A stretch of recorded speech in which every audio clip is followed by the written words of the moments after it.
Buenas tardes. Aprovechando que el amigo está atrás. Buenos días, buenas tardes. Bien, vamos a hoy día seguir comentando esta lectura número 4 de la página 51, Materialismo y Positivismo, para después entonces enganchar con la última parte de esta unidad. Y vamos a tener la última prueba el día sábado 22 de junio. ¿Ya? Así que todavía quedan 2 semanas para que ustedes puedan estudiar y yo también tengo 2 semanas para pasarle más material. ¿Ya? ¿Sí? Esta va a ser la última prueba, más recuerden el trabajo que ustedes tienen de sus congregaciones. ¿Ya? Yo creo que algunos que no les fue muy bien en la prueba, creo que eso puede ser su tabla de salvación. ¿Ya? El trabajo, ¿hay alguna duda? Vamos a ver este tema. ¿Hay alguna duda con respecto a este trabajo que hay que hacer? Porque la idea es que ustedes aquí se convierten en especies de investigadores, ¿ya? Porque muchas veces sucede de que de repente uno está en una congregación o en una iglesia y no sabe cuál es el origen, muchas veces histórico, de esa iglesia. Tal vez se puede saber la parte doctrinal, claro, todos creemos en Dios, Jesucristo, ¿no es cierto?, el Mesías, pero muchas veces no tenemos algún tipo de conocimiento con respecto a la parte de la historia de la iglesia que hoy asisto, que ahí llegó a Osorno, o si ustedes viven en Río Negro, en Curranque, ¿no es cierto?, si es una iglesia nacional, que nació con origen nacional, o tiene también algún raigambre como iglesia misionera, que viene de Estados Unidos, viene de Inglaterra, de Europa, ¿ya? Entonces, en ese concepto, la idea es que ustedes, por ejemplo, entreguen un informe con respecto a la parte histórica de donde nosotros venimos como iglesia o como congregación. Eso, ¿ya? Es como si yo de repente le pregunto a alguien, oye, tú dices que eres de la Alianza Luterana Misionera. Sí. ¿Sabes en qué año más o menos había llegado la Alianza Luterana Misionera acá a Osorno o a Chile? Bueno, si esa información no lo tienen, la pasan más. Pero sí por lo menos cuenten el desarrollo de su iglesia desde el punto de vista eclesiástico. Ustedes, su forma de gobierno, ¿es episcopal o es congregacional? Ustedes saben diferenciar eso, ¿no es cierto? Episcopal o congregacional. ¿Cómo se administra la iglesia? En el sentido de que, por ejemplo, si es congregacional, se hacen reuniones de asamblea, donde hay un hermano tesorero que rinde cuenta de los dineros, ¿no es cierto?, que mensualmente se van moviendo, salida o entrada, o es episcopal, donde solamente el pastor es el que administra todo y no hay rendición de cuentas. ¿Ya? Eso es episcopal. Congregacional es la primera, ¿no es cierto?, característica que yo di. Por ejemplo, si la iglesia de ustedes tiene un carácter misionero, ¿tienen alguna misión? ¿Tienen algún punto de predicación fuera de su iglesia central? Si ustedes, por ejemplo, son de Osorno, pueden decir, no, fíjate que en Curranque, en Río Negro, nosotros tenemos un trabajo misionario, tenemos puntos de predicación, ¿ya? Y la parte social, tanto interna como externa. Por ejemplo, en algunas iglesias se da el Día del Kilo, ¿ya?, que es justamente para ayudar a hermanos o hermanas que están en situación irregular económicamente, no están bien, entonces la iglesia le ayuda a sus miembros. Pero también hay una ayuda externa, ¿ya? Esa ayuda externa significa, si por ejemplo alguna de tus iglesias tiene algún comedor abierto, o tiene alguna escuela, o alguna actividad de beneficio a la comunidad. Entonces, hay 2 tipos de acción social, una interna, ¿no es cierto?, hacia los miembros, desde el punto de vista económico, o también desde el punto de vista externo hacia la comunidad, ¿ya? Por ejemplo, la Asamblea de Dios Autónoma acá de Osorno tiene el hogar del Álvaro, ¿ya? Pero yo sé que hay algunas iglesias, en Orejería, en Raúl, que tienen comedores abiertos. Puede ser que alguna de ellas ustedes asistan.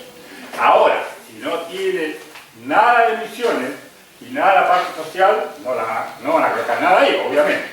Tampoco van a estar inventando, ¿ya?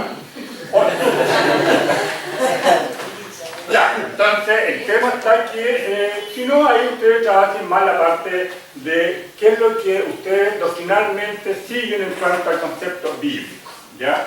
Porque hay algunas iglesias que le dan más énfasis a algunos aspectos que a otros, ¿ya? Incluso hay iglesias que son obviamente más dadas a la parte doctrinal, o hay iglesias que son más dadas a la parte social. También. ¿Ya?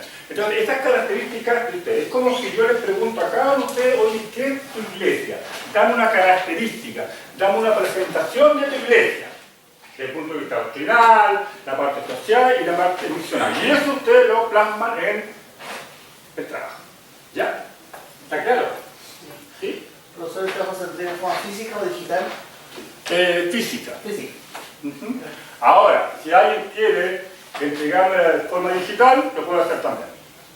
Pero hay un plazo. Sí, hay un plazo ahí. ¿Ya? Para justamente la entrega de este trabajo, de tal manera que yo lo pueda revisar, y así entonces ya el segundo sábado de julio, que sería el sábado 13 me parece, ahí ya termina este primer semestre, ¿ya?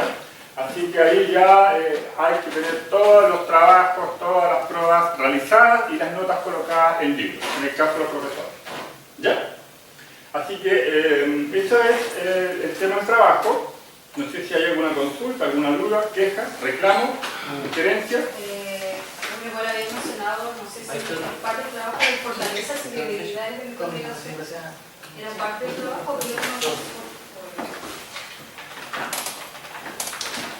¿era parte del trabajo o era...? No, eso no. Está hasta la F más. De la A hasta la F. ¿Y tú tienes la? Sí, yo te había dicho fortalezas y debilidades de mi congregación.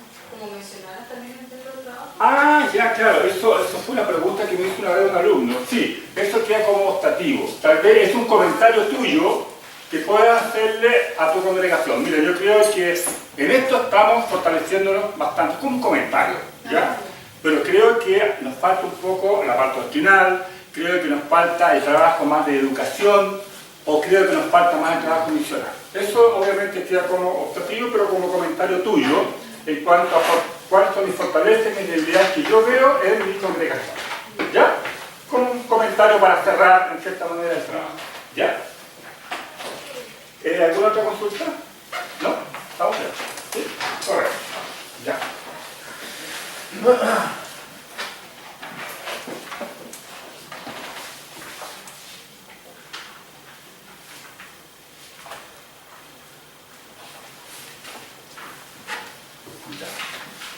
Bueno, ahí está la fecha, sábado 15 de junio. Mínimo 5 páginas, tamaño carta. ¿Ya? Bueno, si no tienen tanta información, la letra más grande nomás. 22, 32. Pero mínimo 5 páginas. Y yo las voy a contar. 1, 2, 3, 4, 5, correcto. Ahora tienen 4 páginas, yo lo reviso y tienes tu nota roja. ¿Incluyendo portada y índice? No. Gracias por la corrección. No. Lectura. ¿Ya? Bueno, dentro de esa, puede que sea un poquito más para agregar imágenes, por eso, ¿no es cierto? Claro, obviamente que sería.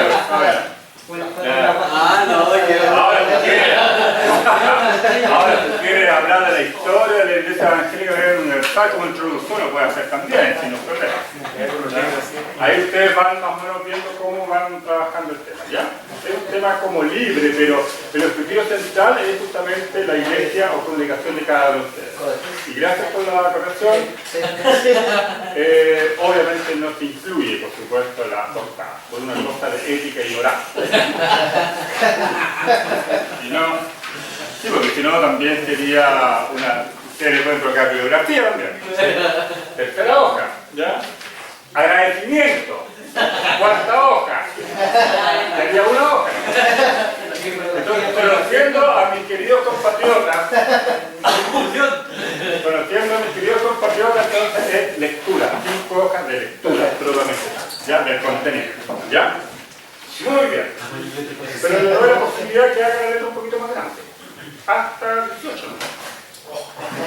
Porque si no, claro, me van a hacer de 32 y sale puro título, ¿no? Ya. Bien. Continuamos. ¿Te estás sentando adelante ahora? No, porque... ¿La obligaron? Sí, ¿Quién la obligó? ¿Te obligaron? No, Ah, Solicitaron. es que parece que atrás hacía mucho sol, ¿no? Hoy día no vinieron sus dos compañeras con las que te sientas siempre. no. Ya, ahí está la cosa. Ya. La hermana Mirta. Pasaron varios días, ¿no? Sí. Sí.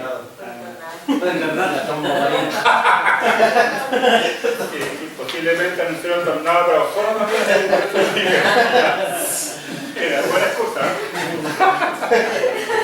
Y ya.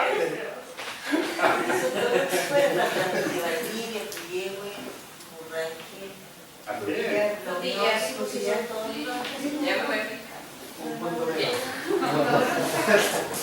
En una vez acortamos el semestre, entonces.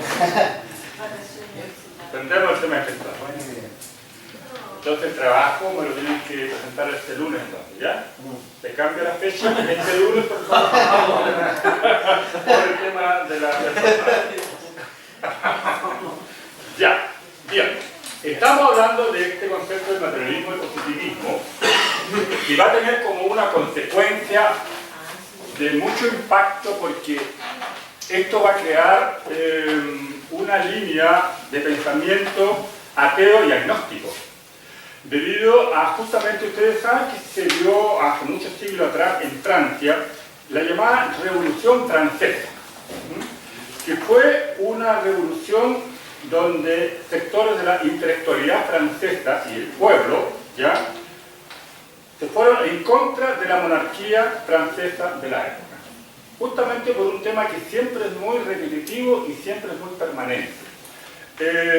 Los abusos, la desigualdad social, política, económica, hace que muchas veces personas comiencen a tener una actitud de rebelarse en contra del sistema, ¿no es cierto?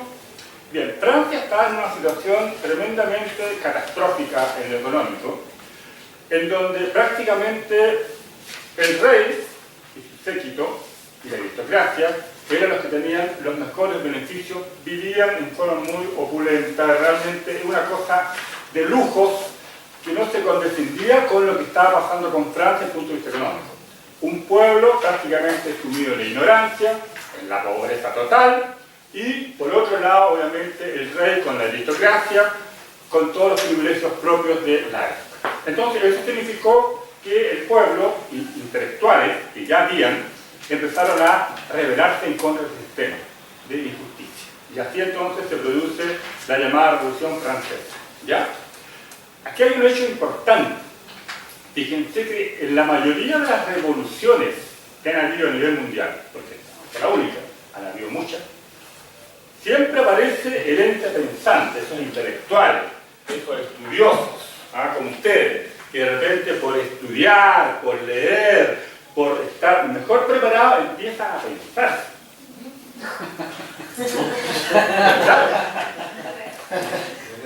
Exactamente.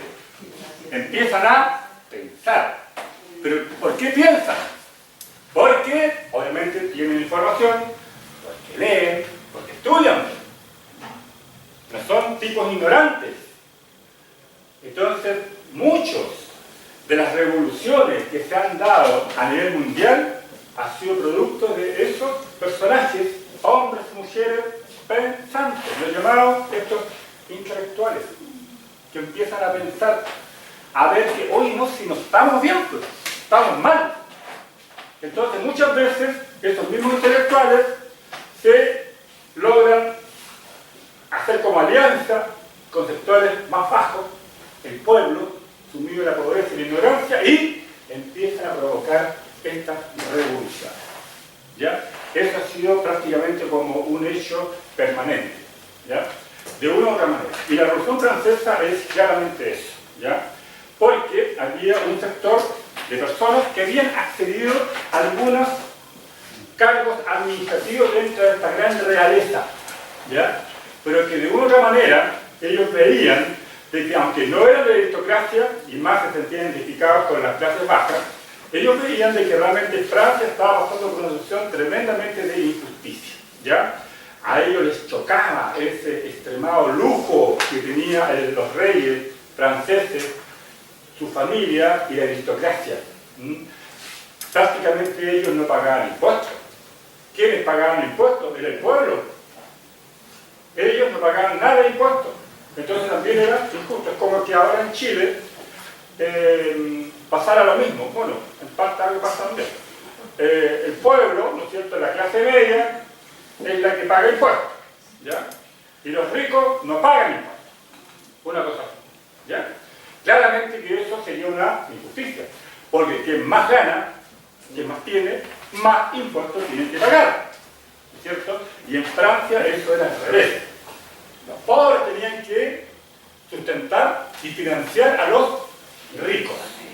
Entonces eso claramente va a producir un descontento total.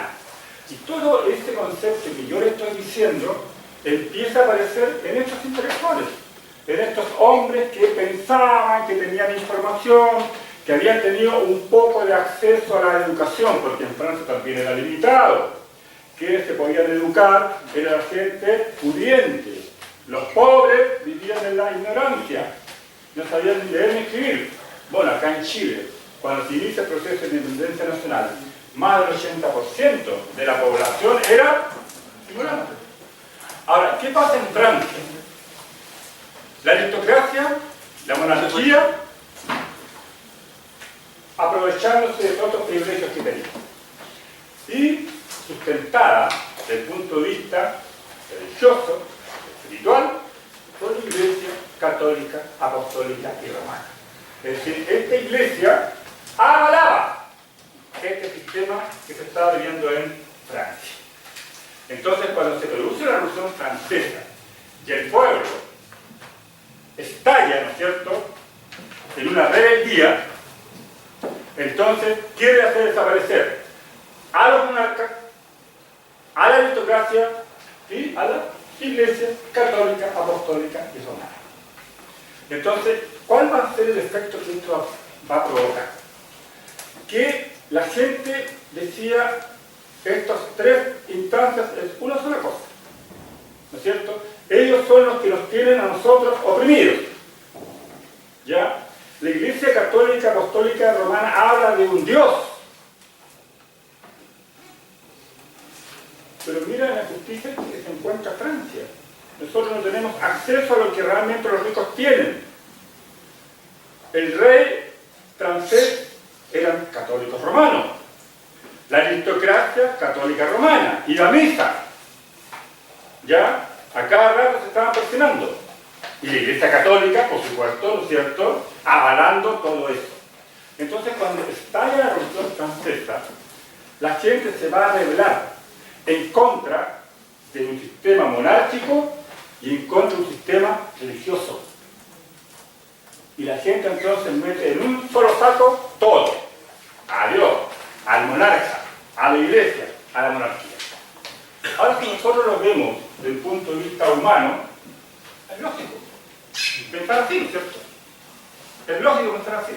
Porque si la Iglesia Católica Romana me hablaba de que había que tener un concepto de amor al prójimo y la Iglesia Católica Francesa no lo hacía, es que ellos no estaban practicando para nada ningún principio bíblico. Y estaban avalando ¿a quiénes? A la monarquía y a la aristocracia. Entonces siempre se ha hablado mucho que hasta el día de hoy, por muchos siglos, la Iglesia Católica Romana siempre ha estado donde está en poder político y económico. Hasta el día de hoy. Siempre le ha interesado mucho la Iglesia Católica Romana el poder político y económico. Y en Francia así era. La Iglesia Católica Romana no le interesaba para nada lo que sucedía con la gente de escasos recursos, ¿ya? Pero sí quería estar muy en perfecta armonía con la monarquía francesa y con la aristocracia, ¿ya? Estalla esta revolución francesa y incluso no solamente he destruido ciertas estructuras de la monarquía, sino que incluso también algunas catedrales, templos católicos romanos son saqueados y sacerdotes son muertos por el pueblo. Es decir, toda la rabia acumulada en el pueblo afloró. ¿Ya? Entonces, se va creando un sentimiento ateo y agnóstico, en contra de todo lo que sea monarquía y todo lo que sea religión. ¿Me entienden ustedes? Y la religión está representada por quién? Por los católicos romanos. Entonces, por eso es que mucha gente empezó a tener una actitud atea, hasta en contra de ese Dios que supuestamente era el Dios líder al cual la Iglesia Católica Apostólica Romana lo tenía como su gran figura. ¿Me entienden todo lo que ustedes leen? ¿Ya? ¿Y eso por qué? Y aquí viene la lección de vida. Cuando nosotros como cristianos no aplicamos correctamente los principios y las normas bíblicas, eso es lo que pasa. Que mucha gente tiene rechazo en contra de la religión. Incluso en contra de los mismos evangélicos, cuando nosotros no somos consecuentes con nuestros principios bíblicos. Karl Marx, ¿lo han escuchado ustedes? Famoso por la ideología marxista-leninista. Karl Marx, un alemán, él, cuando era joven, asistió a una iglesia evangélica protestante. Y después se convirtió en el principal ateo del mundo. Hasta el día de hoy, su pensamiento sigue siendo importante para mucha gente. Y Karl Marx era un hombre que fue invitado por un amigo en Alemania a ir a una iglesia protestante. Pero él vio que esos protestantes, porque en su escrito así lo dice, eran inconsecuentes. Él estuvo trabajando, porque él era una persona de muy escasos recursos, estuvo trabajando en una especie de restaurante en Berlín por mucho tiempo, y él veía, y al frente había un burdel. ¿Usted sabe lo que es? ¿Cierto? ¿Sí? Ya. Entonces él veía, cuando él trabajaba en sus turnos de la noche, que los mismos hermanitos que iban a la iglesia el día domingo con cara de fanturrones, el día lunes en el burdel. Entonces eso él lo comenta. ¿De qué estamos hablando? ¿De qué estamos hablando? Un día están adorando a Dios y otro día están en un prostíbulo. Estas cosas se le quedaron en la mente de Karl Marx. Por eso es que él decía que la religión es el opio del pueblo. ¿Han escuchado esa frase? Sí. El opio del pueblo. ¿Ya? Que al final lo único que hace la Iglesia Católica Apostólica Romana es tratar de incentivar solamente un concepto de miedo en la gente. Si tú cometes un pecado, te vas al infierno. Y así estaban. Siempre los católicos romanos tratando de crear ese miedo en la gente. Entonces empezaron a aparecer los intelectuales. Y ellos les decían, no le tengan miedo a eso. Nosotros, seres humanos, tenemos nuestras capacidades, tenemos nuestra inteligencia, tenemos nuestra razón. Y tenemos también capacidades para salir adelante. No siempre tenemos que estar dependiendo de las cosas que dice la Iglesia Católica Apostólica Romana. En Francia pasó mucho eso. ¿Por qué? Porque no había una contraparte. Porque mucho más atrás de la situación que yo les estoy planteando, hubieron algunos movimientos evangélicos protestantes, los llamados hugonotes. ¿Lo han escuchado ustedes? ¿Sí? Los hugonotes. Ellos eran la versión evangélica protestante, la versión evangélica protestante en Francia. Pero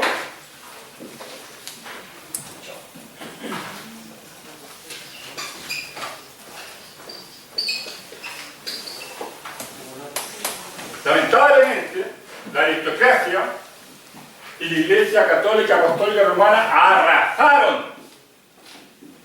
Hubieron muchas matanzas en contra de los evangélicos protestantes en Francia. Entonces, cuando se produjo la Revolución Francesa, No había evangélicos protestantes. Solamente lo único que representaba, entre comillas, el cristianismo era la Iglesia Católica Romana. ¿Ya? Entonces, estos intelectuales que van a liderar esta revolución francesa no conocieron a los hugonotes. Entonces, lo único que ellos conocían era el rey, la monarquía y, desde el punto de vista religioso, la Iglesia Católica Apostólica Romana. No tenían que comparar. Distinto en el caso de lo que pasó en América cuando se produce la independencia nacional. La llegada de los evangélicos protestantes hicieron ver a muchos de nuestros próceres que aparte de los católicos romanos también estaban los evangélicos protestantes. Por eso es que cuántas veces yo le he dicho, el testimonio que dio Diego Thompson, el testimonio que dio, por ejemplo, David Trumbull, o el mismo testimonio de Poinsett, el cónsul norteamericano, hizo entender a estos próceres que estos que los católicos romanos llamaban herejes no eran tan malos.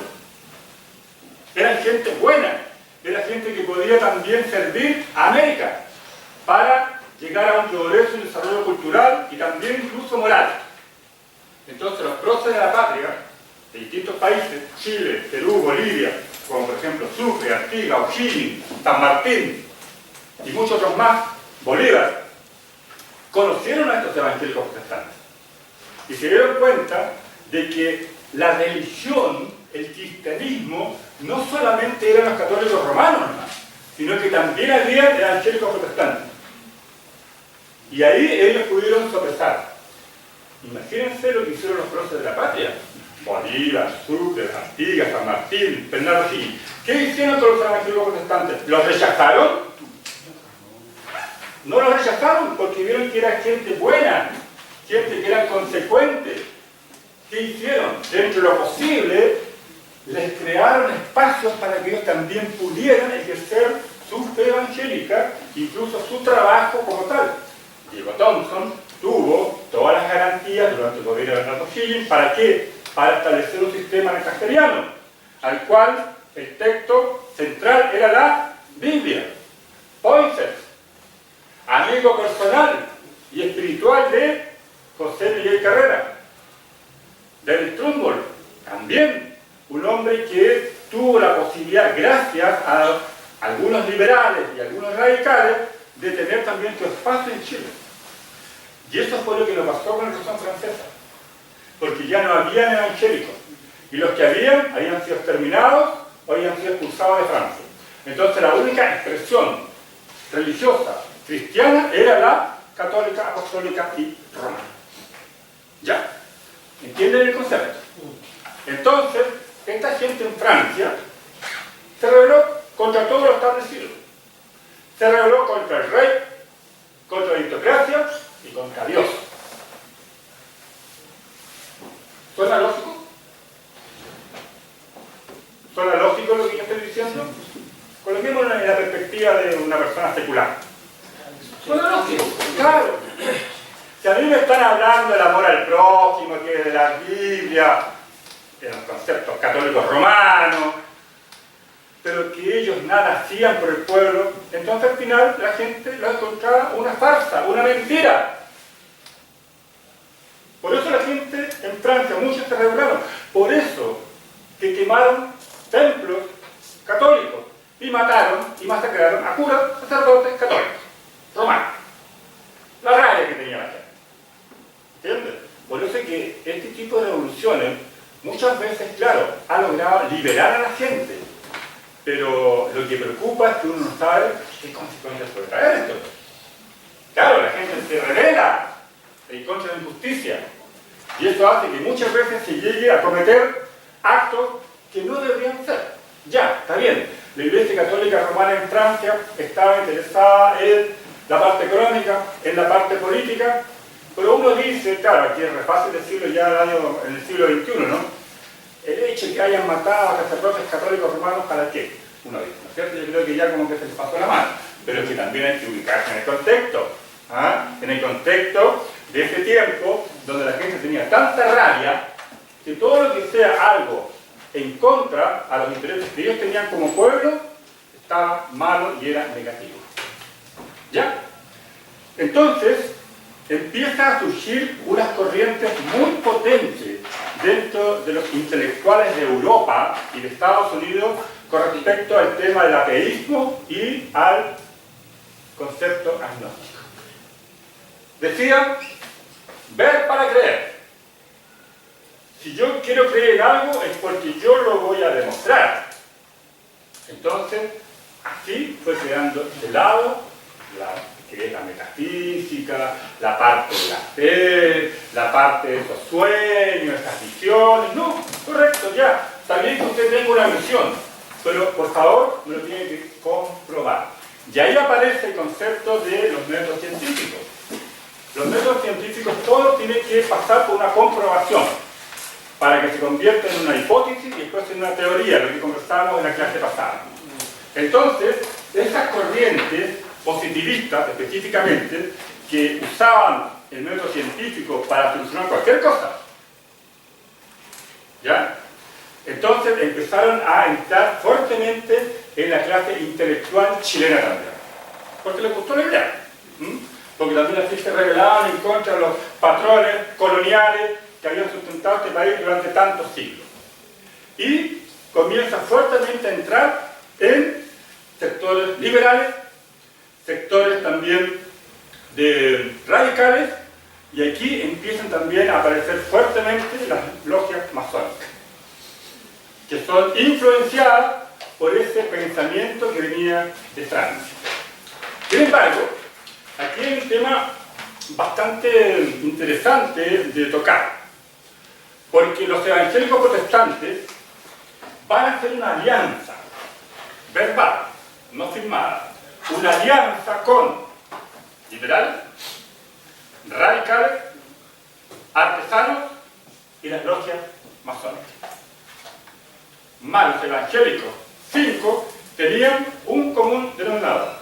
Todos eran anticlericales. Todos decían de que la Iglesia Católica Apostólica Romana no tiene por qué estar influyendo en la parte política de un país. Lo religioso en los templos, en las parroquias, pero no que vengan al Parlamento a influenciar sus intereses como Corporación Católica Romana a las decisiones que toma el país. Eso lo habíamos conversado otra vez en cuanto al concepto anticlerical, ¿no es cierto? Correcto. Ahora, aquí hay un hecho importante y lo que hemos conversado con Luis, ¿no es cierto? Me parece súper bien conversar estos temas porque no siempre esto se puede conversar en cualquier parte. Incluso para algunos es casi un tema prohibido. ¿Ya? ¿Qué pasa con la masonería? Muchos hablaban de ella. Para bien o para mal. Algunos con odio, otros con amor. Odio y amor refleja esta institución. ¿Qué es para ustedes la masonería? Comenten, opinen libremente. Yo por lo menos no me hago problema. Son temas que tenemos que tocarlos. No sé si en su iglesia alguna vez se ha tocado, pero aquí tenemos que verlo desde el punto de vista más objetivo posible y siempre desde la mirada de su aporte a la historia. Para bien o para mal. ¿Ya? Les dejo la palabra. Bueno, en la iglesia casi no se tratan estos temas. Por ejemplo, sí he escuchado de pasillo, algo informado, son personas que tienen capacidades intelectuales que no creen en Dios, por lo que yo he podido deducir. ¿Ya? Ese es lo que más puedo decir. Ya.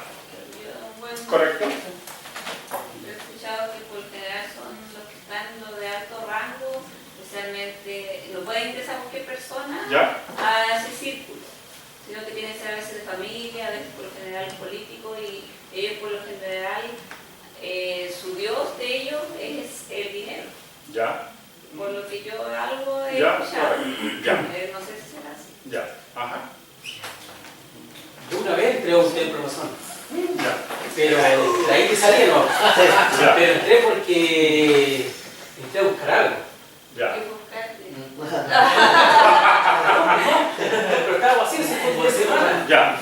Y a mí yo entré, miré y salí, pero lo que me sorprendió fue que tenían lugares como de... Psicología.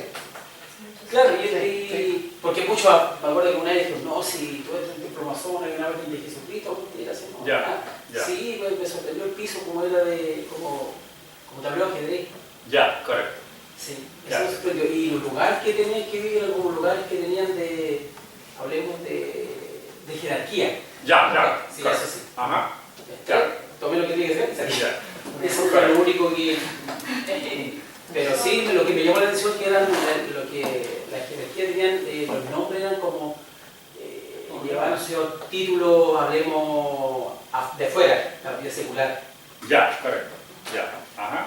Son grupos cerrados de reflexión, donde tienen maestros, Claro. y creo que también consideran la Biblia su reflexión, Claro. a través de una reflexión lógica, Correcto. racional. Exacto. Y tiene muchos símbolos, tiene una liturgia, como uno dice, propia.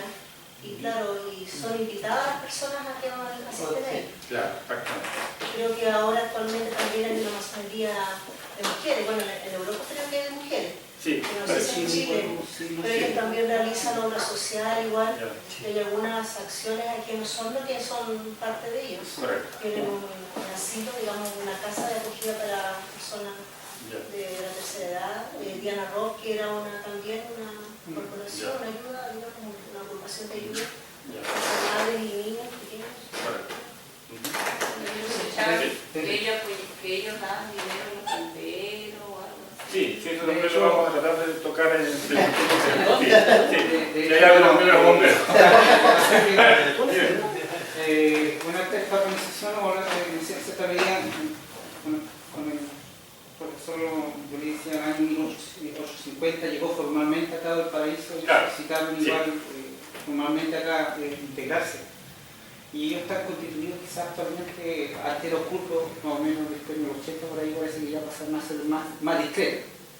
O sea, uno se puede meter a las páginas y puede tener información de lo que, cómo funciona el medio, la parte social y todo. En la parte integrante uno dice, bueno, se aumenta las partes altas intelectuales, sí, efectivamente, pero de distintas líneas, Sí. incluso hasta protestantes.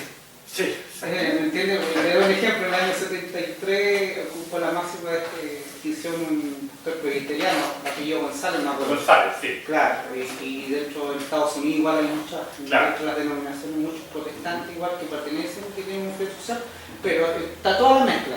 De todas las ideas ellos toman todo del panteísmo, el agnosticismo, ateísmo, protestantismo, radicales, demócratas, es una mezcla de todo. Claro, una línea de pensadores, Claro, que en cierta medida, como dice, es cerrada porque tampoco llegan a buscan personas específicas. Claro, La forma que aquí en Chile lo hicieron fue como fue a los intelectuales de Chile y de los distintos partidos políticos, por eso entra el protestantismo ahí, porque obviamente vieron que había una influencia positiva que podía aportar, y ciertamente Bilbao utilizaba que era el hombre nuevo. Entonces, de liberarse del crédito, entonces Claro. toda una mezcla, y ahí ahora se fueron separando a Sí, claro. líneas Sí. distintas. Ahora, ¿por qué? Gracias por la colación. Ahora, ¿por qué yo les hablo de las logias masónicas? Porque de aquí en adelante ellos van a empezar a aparecer, ¿no? Aunque tú decías, claro, en 1852, pero ¿por qué? Porque en algún momento vamos a tener nosotros que analizar las leyes laicas, ¿ya? Ustedes ya han leído, ¿no es cierto? ¿Sí? ¿Saben cuáles son las leyes laicas? Cementerio, registro civil, ¿sí? Eso están en la. Entonces ahí ellos van a tener una importancia fundamental. Pero volviendo nuevamente a este tema, sí, esta es una organización integrada por personas, ¿ya? Que tiene corrientes de pensamiento diversas. Ellos son muy tolerantes. Ellos, por ejemplo, en algún momento pueden aceptar dentro de sus logias a gente agnóstica, atea o cristiana.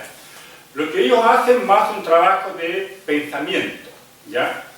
Y la acción, probablemente tal, no es que ellos desarrollen tan directamente, sino, por ejemplo, en cuanto a la parte política, ahí aparece el brazo político de la masonería, que es el Partido Radical, ¿ya?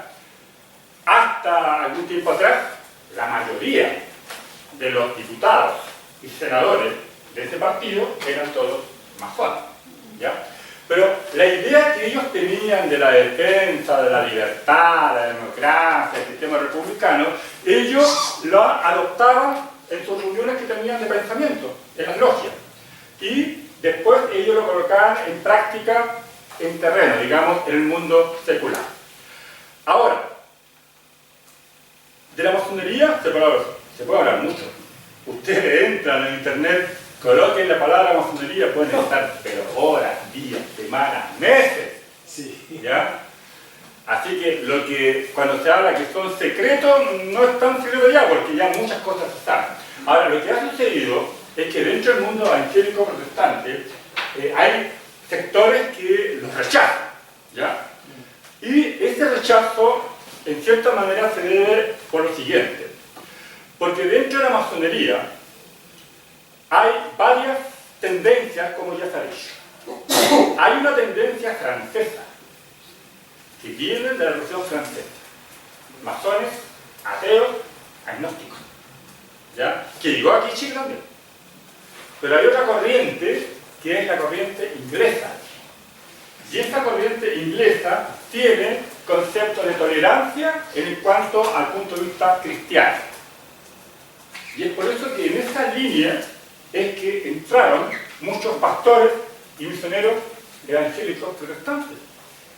David Trumbull, el mismo que hemos hablado, era miembro de las logias masonas. Entonces uno dice, pero ¿cómo? Tremenda contradicción. Si los masones no creen en Dios, ¿cómo ese hombre entró a la masonería? Vuelvo a repetir. Lo que pasa es que dentro de la masonería, y ahí estoy plenamente de acuerdo contigo, hay muchas tendencias, muchas tendencias. Una de ellas es la británica, la inglesa.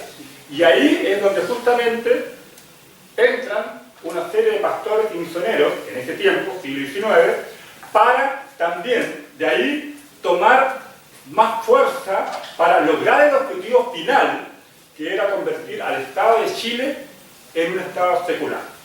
Ahora, uno puede estar de acuerdo o no con la posición que ellos tomaron, pero así habla la historia. Porque alguien podría decir, bueno, pero había sido tan necesario que ellos entraran a la masonería. ¿Por qué no lo hicieron solito nomás? Puede ser una pregunta, puede ser una inquietud que es muy válida por lo demás. Pero en ese tiempo, siglo XIX, ellos, en cierta manera, se dieron cuenta que había que crear un frente potente, anticlerical, y algunos entraron a la masonería, otros no. No todos los pastores, no todos los misioneros del siglo XIX entraron a la masonería. Algunos sí, pero otros mantuvieron una posición de tolerancia frente a la masonería. Pero en la línea inglesa. Claro, no en la línea francesa. Y dentro de los masones también habían pugnas, ¿ya? Aquellos que sí creen en Dios y aquellos que no creían en Dios, hasta el día de hoy, ¿ya? Entonces, para bien o para mal, porque esa es la parte histórica, cada uno tendrá su opinión, si fue bueno o no que los evangélicos protestantes se hayan aliado con, en este caso, la masonería, el Partido Radical y el Partido Liberal. El objetivo era lograr que el Estado de Chile fuese secular. De ahí aparece en el apunte que había una visión y una misión, ¿no es cierto? ¿Cuál era la visión que había? ¿No es la apunte?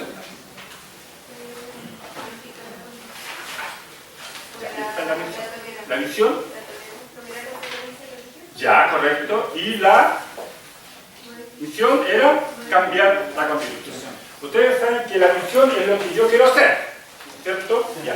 Yo quiero hacer esto, y la misión es cómo lo voy a hacer, ¿ya? ¿Qué es lo que yo quería? Chile, un país tolerante, Chile, un país que tenga libertad religiosa. Eso es la visión y la misión. Pero ¿cómo lo voy a hacer? Bueno, ahí estos pastores misioneros se dan cuenta que deben cambiar la Constitución Política de la República de Chile. Y así fue. Porque la Constitución del año 1833 se cambió para 1925. ¿Ya? Entonces, así yo les puedo explicar, sin justificar. Obviamente estoy explicando, no estoy justificando. La entrada de algunos pastores misioneros del siglo XIX, anglosajones, que entraron a la línea masónica, pero ingleses, no franceses. Incluso hay una línea escocesa también, hay una línea irlandesa, pero eso sería para seguir conversando toda la tarde, ¿ya? Pero lo que nos interesa es que ellos entran a esta línea, ¿ya?, de la masonería, que sí era tolerante en cuanto al concepto de Dios, ¿ya? Y ahí tenemos a David Trumbull y a varios pastores y misioneros de esa época, ¿sí? La línea francesa me parece mucho que la influencia fue la del catolicismo con Waits. Exactamente, claro. Porque también se ha dicho que hay católicos romanos, incluso sacerdotes, obispos, que también han sido parte de la masonería. Imagínense. Ahora, ¿qué pasa con este tema? La Iglesia Católica Apostólica Romana apuntó todos sus dardos a la masonería. Porque ellos decían que donde se crea todo este pensamiento en contra de nuestra iglesia, amada Iglesia Católica Apostólica Romana, están en las logias masónicas. Incluso de ahí se empieza a crear el concepto que los masones tenían pactos con el diablo. Sí, eso siempre lo escuchó. Entonces, todo lo que era masonería, cuidado, católico romano, porque ellos son hijos del diablo. La línea conflicta fue la que... Entonces, ahí se fue creando el concepto de que los masones tienen contactos con el diablo, ¿ya? Y eso es una cosa que viene en el siglo XIX. Adelante. Entonces, claro, era lógico que la Iglesia Católica Romana se fuese en contra de todo lo que sea, obviamente, anticlerical. Es decir, estamos hablando no solamente de los masones, sino también se iban en contra de los evangélicos protestantes, en contra del Partido Radical, en contra de algunos liberales, senadores, diputados, que aunque eran católicos romanos, pero sí eran tolerantes. Y ellos veían de que efectivamente su iglesia había cometido demasiadas aberraciones, ¿ya? Para que ustedes vean que dentro del mundo católico romano también hay gente que es tolerante, también hay gente buena, que tiene buenos sentimientos frente a la cosa en general del cristianismo y también de Dios, ¿ya? Entonces aquí solamente yo estoy dando una explicación histórica, no estoy justificando la actitud de David Trumbull. Para ustedes puede ser buena o puede ser mala, ¿sí? Solamente dando una explicación histórica. Pero sí dejar bien claro que estas personas entraron a la masonería de la línea inglesa, no francesa, ¿ya? Porque si no, una tremenda contradicción. ¿Cómo un cristiano se va a meter a una logia donde atacan a Dios? Una cosa pero absurda. Entonces, por ahí uno puede entender. Ahora, cada uno tendrá su opinión, ¿no es cierto? Pero, si es verdad, para entrar a la masonería tienen que ser gente, generalmente reclutan gente de las universidades, personas que son intelectuales, estudiosos, buenos para leer, igual como ustedes. Así que de una vez de repente, candidatos. Entonces, a ese tipo de gente también ellos reclutan o dejan entrar a sus logias. Pero también hay otra cosa, de todas las cosas que también uno tiene que estudiar, ciertos temas, que ellos tienen que pagar cuotas. Tienen que pagar. Y si, por ejemplo, ellos no dejan de pagar 2 o 3 meses, parece que ahí los cortan, así le dicen ya, te retiras o tienes que pagar tu deuda, ¿ya? Entonces, no solamente al parecer tienen que tener una parte intelectual también desarrollada, sino que también tienen que tener económicamente una buena situación, ¿ya? Económica, al parecer, ¿ya? Bueno, pero los militares tienen buena situación económica.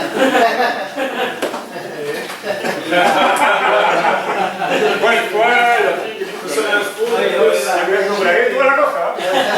Y luego la parte ética, igual le dan harta importancia a la parte ética, la parte familiar, que no tiene el tema contra la ley. Ah, claro, correcto. Sí.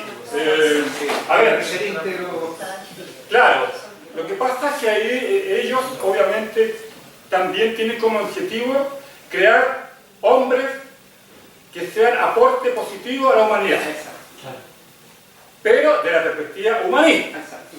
Ahora, si es cristiano, mejor aún, ¿ya? Porque ellos tienen un concepto libre, amplio de la tolerancia. Entonces, incluso ellos se tratan de hermanos. ¿Sí? Pues, se tratan de hermanos. Igual como nosotros, como evangélicos, también nos tratamos de hermanos, ellos también se tratan de hermanos. Ellos forman cofradías. Y verdaderamente son hermanos. Porque cuando uno de esos hermanos tiene algún problema, los otros hermanos lo protegen. Ahí sí que yo les digo una cosa, algo muy personal. Creo que ahí sí que nosotros deberíamos de aprender de los masones eso, la hermandad. Porque algunas veces cuando en nuestra iglesia a un hermano, a una hermana le pasa algo, nada, no siempre. Pero algunas veces somos solidarios, pero no siempre. Pero en el caso de los masones, una característica de ellos, una hermandad donde si a alguno de ellos le pasa algo, todos lo ayudan. Perdió el trabajo, todos lo ayudan. Así, hermandad, ¿ya? Por eso que se dice que ellos forman una cofradía, ¿ya? Cerrada, ¿ya? Y tanto es así que se ayudan mutuamente. Hace años atrás, un profesor de la universidad, incluso yo estaba estudiando en la Universidad Católica de Chile, ¿ya? Estábamos en una clase de ética y moral y nos contó una historia que tiene relación con los masones, al cual yo no lo sabía y después lo comprobé que así había sido. Y él empieza a contar una historia de algo que nosotros en ese tiempo veíamos en la televisión, una serie de dibujos animados, Los Picapiedras. Ahora vayan haciendo la relación. Después de investigar, leer para allá y para acá, claro, nos encontramos que los personajes que inventan a los Picapiedras se llaman Hanna-Barbera. ¿Sí? ¿Sí? Sí, sí. Claro, dos miembros de la masonería norteamericana. ¿Ya?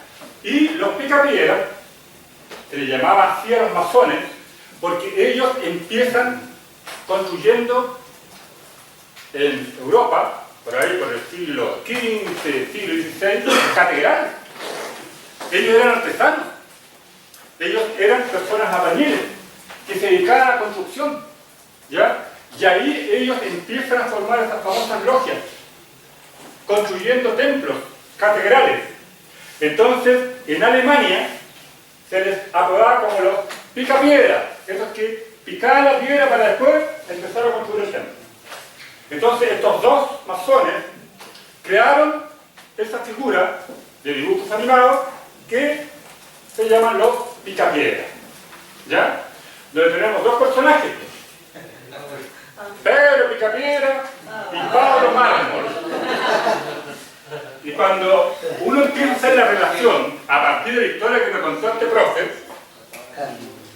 él nos decía, porque en ese tiempo daban la serie en la televisión, fíjense ustedes de un detalle, dos amigos inseparables. Es un poco el ejemplo que de una u otra manera quieren entregar los masones, hermandad, ¿ya? Si vemos estos dos personajes, Pablo y Pedro son pero amigos en las buenas y las maduras. Es un poco el concepto de hermandad que manejan los masones. Por eso yo les decía, son muy hermanados entre ellos, ¿ya? Entonces él nos decía, ya, fíjense de un detalle. Así que ahí, desde ahí en adelante, viendo los picapiedras, nosotros ahí, a estos detalles, la profesora ahí nos decía, fíjense una cosa, el Pedro Picapiedra y el Pablo Mármol, de todas sus actividades que hacían, asistían a una logia. La logia de los búfalos mojados. Ya, empecemos a hacer relación. ¿Ya?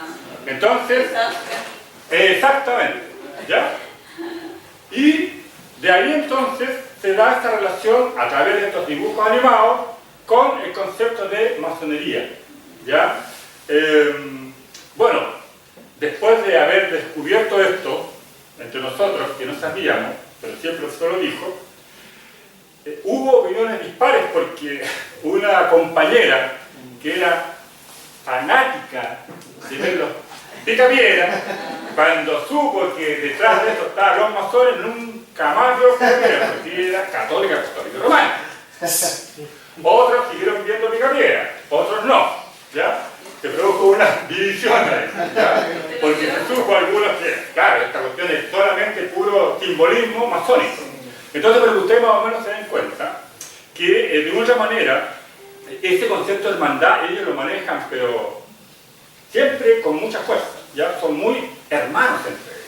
Entonces, por eso yo hago este comentario. Nosotros como evangélicos también deberíamos ser tan hermanos como ellos lo son también en sus logias, ¿ya? Cosa que en la práctica no siempre es así, ¿ya? Así que ya saben, ya, cuando vean los Picapiedra, tal vez lo único que se van a acordar de este curso, se van a acordar del profesor que les contó la historia de los Picapiedra. Así que ustedes verán si lo siguen viendo o no lo siguen viendo, ¿ya? Pero Pablo Mármol y Pedro Picapiedra son masones. Son de la logia de los búfalos buscados. ¿Qué tal? ¿Sabías la historia, no? ¿Ya sabías? Ah, ya. Sí. Así que esa es la historia, ¿ya? Bien, ¿alguna otra preguntita más?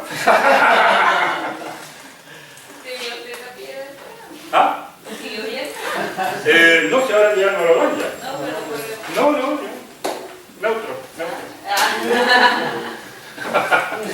Claro, que da una característica, una vez un compañero me decía, mira cómo son las metáforas, porque hay una, dentro de todas las series que dan de los Picapiedra, hay una donde la familia Picapiedra celebra la Navidad. Entonces, si ustedes se dan cuenta, los Picapiedra está, en cierta manera, ambientado en la edad de piedra. Sí. Como que no encaja mucho y celebra la Navidad. Como que, bueno, simbolismo, metáforas más bien que se dan en el texto. Así que ya saben, cuando vean los Picapiedra, van a tener inmediatamente la imagen de lo que yo les conté. ¿Ya? ¿Va a seguir viendo los Picapiedra ustedes, no? Sí. Ya. La Valentina va a seguir viendo. A pesar de todo, va a seguir viendo los Picapiedra. Ya. Bien, entonces el próximo sábado seguimos trabajando la última unidad que corresponde a la parte de los evangélicos en Chile y específicamente con respecto a la parte social. Ya cómo los evangélicos protestantes también se van a vincular a las necesidades que había en Chile, especialmente con el tema del alcoholismo, con el tema de la promiscuidad y también de la violencia intrafamiliar que había también en Chile. Entonces ahí los evangélicos protestantes van a crear incluso algunas organizaciones ya en el mundo secular que van entonces a empezar a trabajar esos temas de índole social. ¿Ya? Así que nos vemos el próximo sábado. Muy buenas tardes.